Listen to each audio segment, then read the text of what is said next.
available. Hello, everyone, and welcome. We have a very special edition of the Green Room available for you today. We wanted to share some four-star service tips, and so we reached out to all of you over the past week, asking you to contribute to this one, asking for a little bit of curiosity from all of you so that we could find out, hey, what do you want to know? What are ways that perhaps we might be able to help you in providing that better level of service in your particular resort, hotel, condominium management company? What could we do? So welcome to this green room. Hopefully we'll be able to give you some great ideas. I'm Erica Cayley, President of Guest Service Solutions. I've worked with quite a few four-star and five-star properties in my career. So hopefully I'll be able to provide some great ideas to all of you that might be able to give you a better idea of how you can continue to improve upon not just the service that you're providing today, but the hospitality that you provide on a regular basis. Over 50% of a guest's overall experience, as you know, is based on emotional drivers like warmth, excitement, and pleasure. So it's really not just going to be about how pretty the place is. With us today as well, as usual, is Ms. Yolanda Martinez, our Performance Solutions Coach. So she's going to help keep us on track and make sure that we're answering the questions, because you know me, I get a little too enthusiastic sometimes. And she has been helping us to field a lot of the great questions. So thanks to all of you that have contributed to this month's edition. Hopefully we'll answer your questions. I would love all of you to keep your microphone hot. And if you have a question or you want to add to something, keep that live and ready to go so that you can definitely do that. Also, you're always welcome to use the text chat box so that way you can add comments and feedback as we're going through the webinar today. Let's begin. So here we go. Ask E is all about a couple of different things today. I want to first of all give a distinguishment between service versus hospitality for all of you, and get us thinking about what really makes a four-star experience. I think we tend to throw that around a little bit. I want to make sure that we're clear on that. And I also want to get you thinking about maybe some of the things that people that you work with are a little curious about, but also answer those maybe deep burning questions, the things that keep you up at night sometimes or stress you out at work. Okay, here's the first one.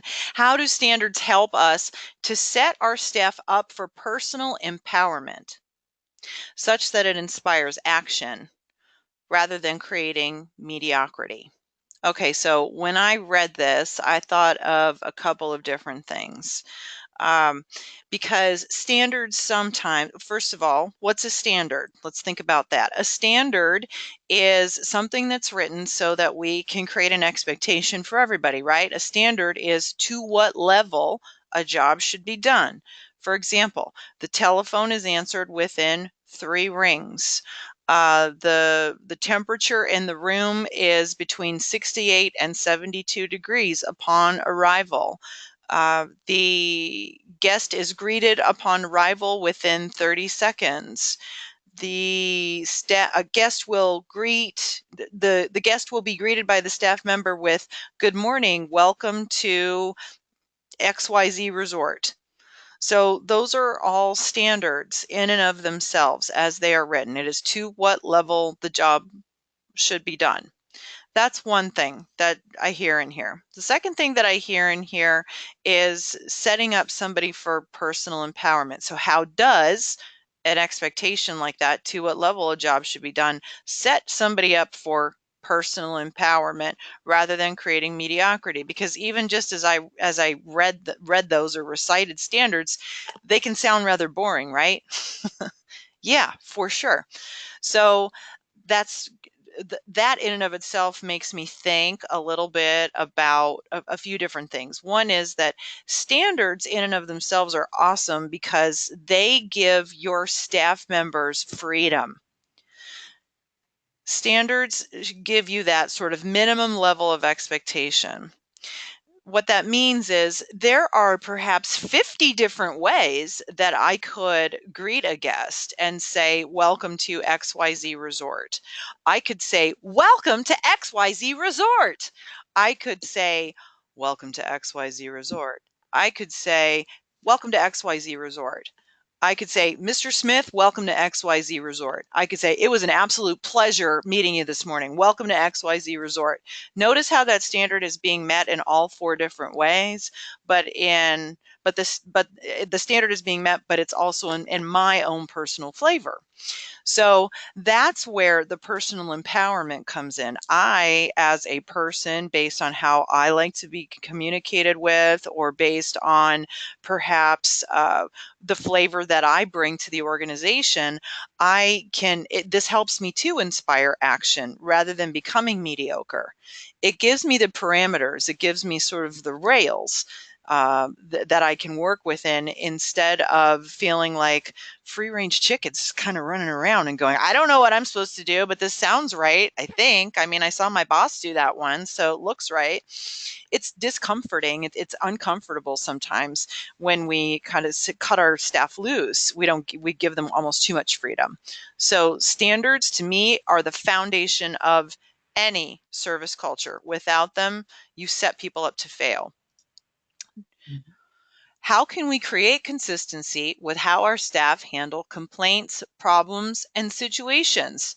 Okay, so this one made me think of Cassie. Cassie from Vale sent us this great question. I'm trying to get the team on board with addressing the heat or noise issue upon check-in. Who hasn't heard this one? I've found giving the guests some tips on how to keep the condo cool upon check-in. It helps manage the expectation and soften the blow of no air conditioning. I've shown them by example and speaking with the guests on check-in, and have had a couple of informal team meetings. So I think she's asking, how can we create consistency with how our staff handles these complaints, problems, and situations? Okay, Cassie, showing by example is a fantastic start, first of all. I think you're on the right track by also having some informal team meetings about this. Knowing that this is something that has been true for ski resorts since, oh, I don't know, ski resorts have existed, this doesn't seem like it should be a big surprise. This is probably something that we should have probably pretty strong protocols and procedures written around them.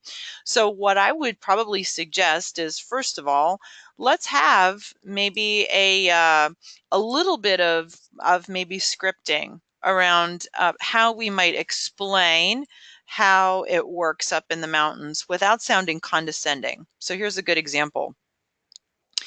It's been unseasonably hot here in Vail this July. So we have been letting a lot of our guests know a few tips to help keep their residences cool, so that sleeping is as comfortable as it can be.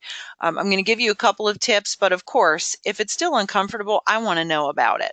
So lead off with that. And then, of course, you should have a lot of different things that you can recommend to them. My guess is that you'll probably have a pretty exhaustive list.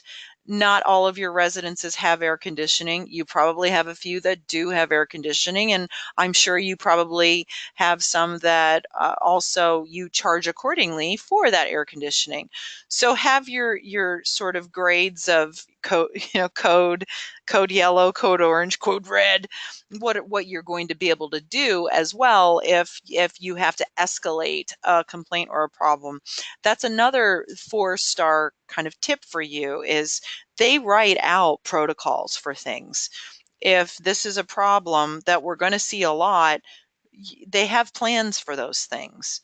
So you should have it probably written out in some way, what we're going to do when this situation comes up. Here's what we're going to offer. Here's how we script it. And here is the recovery that we're going to do. Remember the tip that I've shared with you before as well: react, respond, recover, +1. And if you want to go back to that one in the past, I believe it was the green room from March, where the guest wins. So that's the other piece, is training on guest service recovery. I think the next question, what are some best practices we can learn from to ensure our staff is engaging or using five-star verbiage? Okay. Communication in and of itself is a very big word. And you all know how I feel about communication. Communication skills are critical, and they're the thing that makes your brand true and meaningful to every single one of your guests, but also true and meaningful to your staff. And every staff member wants to feel like they're contributing to your brand as well. They want to feel like they're part of your brand. Sense of place, uh, is one of the things that makes your brand be, become your brand. And so things that aren't negotiable, I would say, about five-star verbiage are very simple things. And these are things that we see over and over again. When I conduct mystery shopping inspections, these are the things that consistently five-star hotels and resorts always get busted on. Using guest names. They don't use guest names enough. Here's the rule of thumb. Guest's name is used, sorry, let me back it up. Guest name is used genuinely as a signal of recognition at least once and not more than twice in any interaction. In any interaction. So check in, check out, handling special requests, walking down the hallway, if you come to change a light bulb, if you are providing poolside service, if you see me in the restaurant, and if you are a server, if you are a bartender, if you are a housekeeper, engineer, whatever. So that name should be used. That's my expectation if I'm in the fitness center. So name, that's number one. Number two, slang. Dude, right on, okay, sure, like, whatever, yeah, whatevs, all of those. So the slang thing is the second thing that we notice quite a bit in that sort of five-star, four-star arena that people tend to get busted for. The third thing is listening skills. And through training that we do here that we do a lot of our work in the listening arena. So we work on listening skills around generating empathy, and we focus on emotion labeling, mirroring, minimal encouragers, paraphrasing, how we harness attention, how we understand different types of communication styles, red communicators, blue communicators, red communicators, understanding how you can be flexible and emotionally intelligent. Those are things that create that level of savviness and intuition that otherwise doesn't exist. So those are best practices that you can learn from that ensures that staff is engaging the right kind of verbiage. It also, though, has to be an expectation. So it can't be something that you allow to slip and slide and be something that, well, we do it sometimes, but not all the time. Uh, I think that demonstrating listening skills that are more of an ostentatious nature, in other words, being very obvious about your listening skills. In other words, saying, so what I heard you just say is, or let me summarize what I think you just heard. It sounds to me as though you're frustrated. And I'm being super dramatic right now, but that's what I mean by ostentatious, is that it's quite obvious that I'm showing you that I'm listening. When we take the time to do this, I'm buying myself some time to think. I'm allowing myself some time to think creatively if I need that time. And that allows the guest also to feel heard at the same time. So those tend to be the things that allow the staff to craft the verbiage that they need as well. So perhaps that might be something that can help. Next question. How do we empower our staff to go above and beyond? Okay. So empowering, it's again one of those words that tends to get thrown around a lot, right? Empowerment it's a two-way street, in my opinion, and it's also kind of like it's a contract that you make with each other. I'm going to give you the tools and equipment that you need in order to do the job, and you're going to use them, right? Right. I mean, that's kind of the contracts, the way that I hear it. So when you have that mutual agreement that I'm going to use the tools that you give me and you're going to keep giving me the tools, then empowerment occurs. Now there comes a time though where one of those sides either stops engaging or one side but either way, it's a choice. Somebody stops making the choice to either continue engage. Somebody stops making the choice to engage. Okay, so I guess that's the first thing that I would say about all of that is that you have to continue choosing to bring the tools, and the other person has to continue using the tools. If you stop using the tools, then you'll stop receiving the tools. So you have to develop a series of solutions that employees will have access to in order to solve those common questions or challenges that arise, just like the heat issue in Vail. And assign a dollar amount to employees that allows them to get it right for that guest. The other thing about empowering employees is that you have to hire for personality and for experience. I mean, obviously, I want to be able to trust people to make the call and say, I need to move this guest to a different residence because they're they're so unhappy. They're going to be absolutely miserable for the rest of this week if we keep trying to keep them in this residence. They're going to sweat to death and they're going to just hate us by the end of the week, and we're never going to keep them as a happy guest. I need to trust them that they'll be able to make that call. So if you've created a standard and you've created a protocol that says that after I've tried this, that, and the other thing, and none of those things have worked, and then we move that guest, uh, and we've tried that and that's failed, then you've done it properly. But if you have not created a protocol and you have set that staff member up to fail and you've said, well, everybody's different and just, call me and let me know. Well, then that staff member's feeling very disempowered. So what do you expect?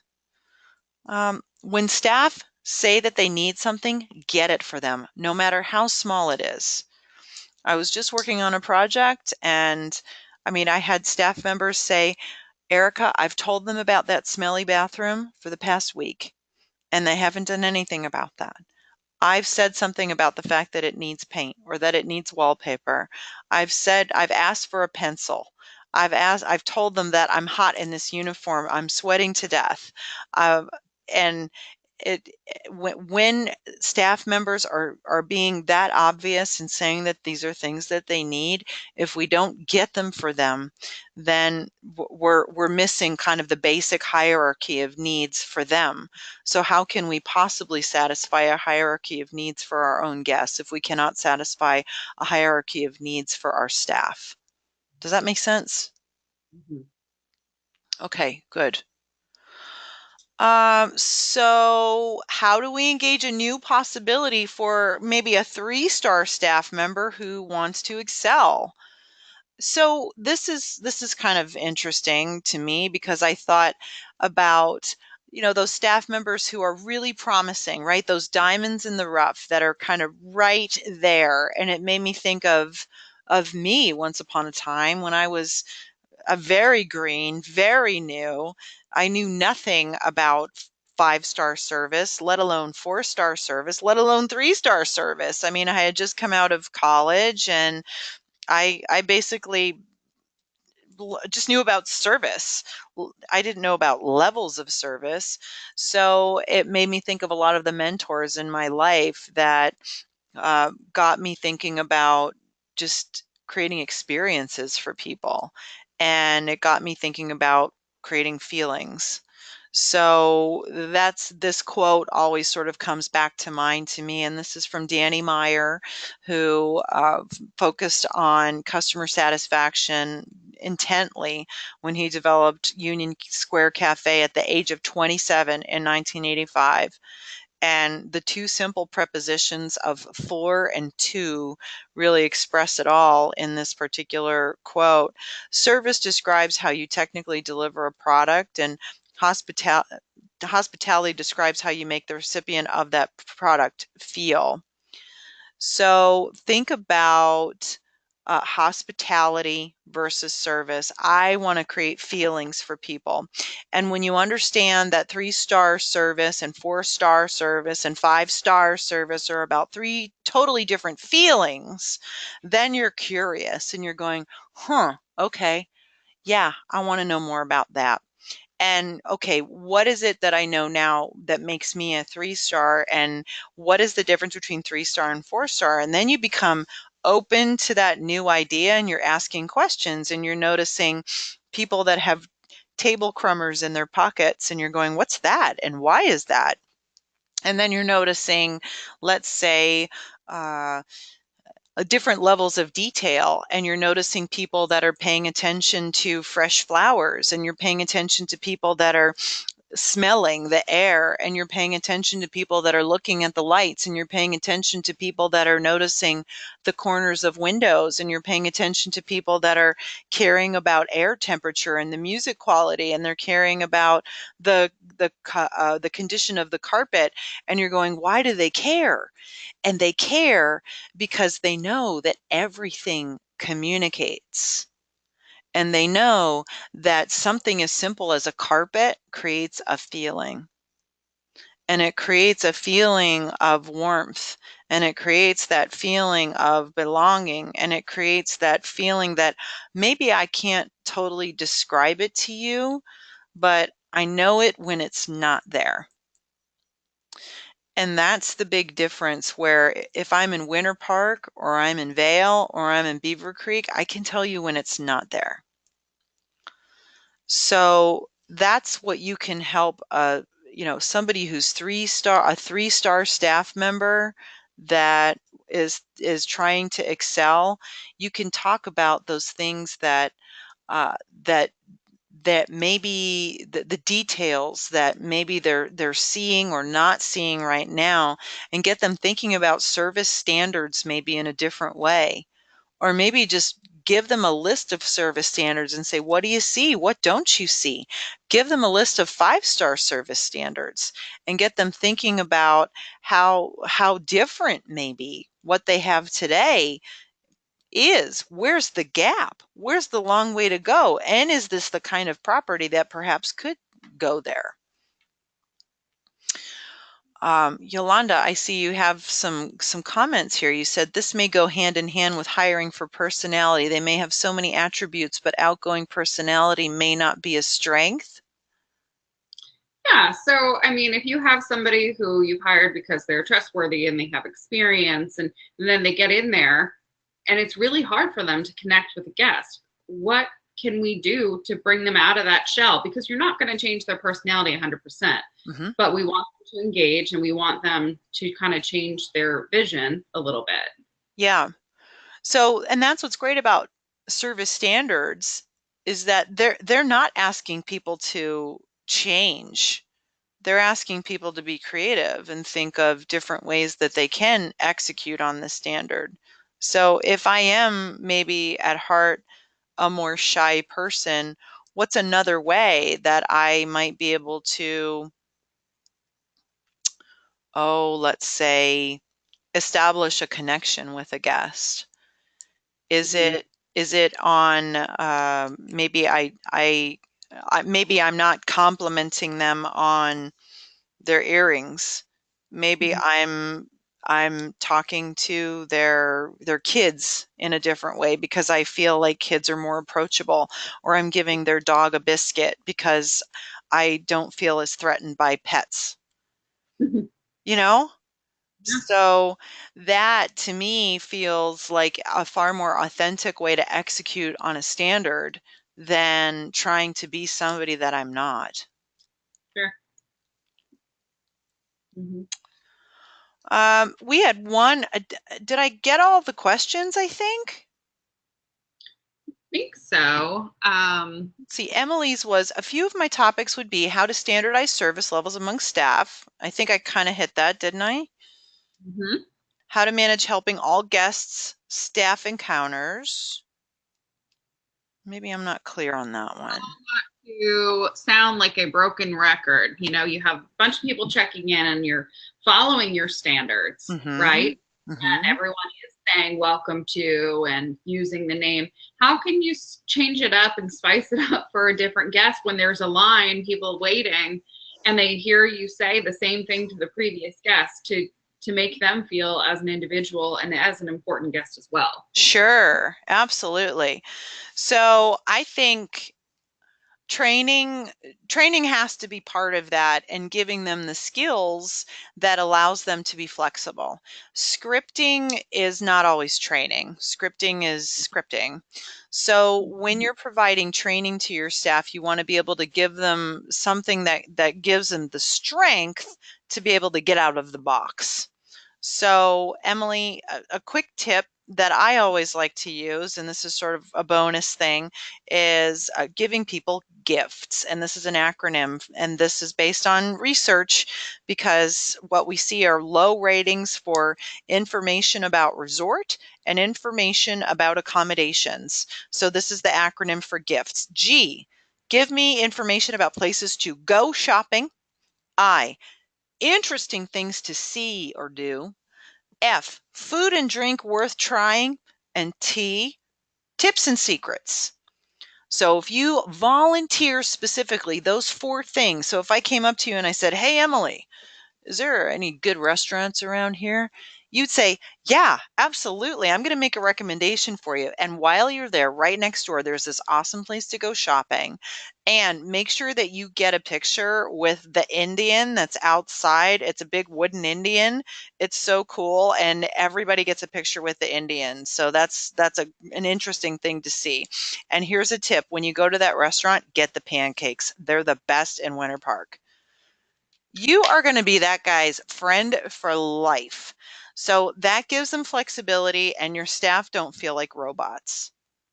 I think that that might be kind of an interesting thing for the person that I said maybe doesn't have that outgoing personality to kind of follow as one of their steps to success. Mm-hmm. A lot of the things that we run into with the mystery shopping, especially, we have the new program and we're trying to utilize it as much as possible. And what we're hearing is, a guest is calling to make a reservation. This may not be in person, but the guest is calling to find out information about the hotel. And they say, "Can you tell me a little bit more about what to expect?" And the staff member puts up a wall and says, "Well, what do you want to know?" We'll tell the guests what they don't know, right? Mm-hmm. And they can use the gift model to come out of their shell. I think so. I think that all guests fundamentally don't know what they don't know, and they're calling because they don't want to feel uncomfortable. Right. So we enable that. We allow them. Hey, you're welcome, Emily. You're welcome. And we have plenty more because to me that's what this is all about. 4-star service doesn't have to be scary. 4-star Mhm. service is about creating a different kind of environment and treating our guests in a way that they didn't even know that they wanted to be treated. And to me that's really the secret to world-class service. So hopefully you found this helpful, ladies and gentlemen. Thank you for bringing in your questions for all of us to answer. If you have more, you know that you can always reach out to us. It doesn't have to be just in green room time. Come in next month in September. It will be inspiring your team to embrace change. Boy, what a wonderful world this would be, right? So we hope that you come next time. And then here's the lineup for our last 3 of the year, if you can believe that. I don't even want to talk about that. Benefits of mystery shopping, mastering the art of gratitude, and then listening for subtext for exceptional service recovery. Thanks for joining us, everybody. We hope that you have a fantastic rest of your summer. Have a great day. Bye. Bye.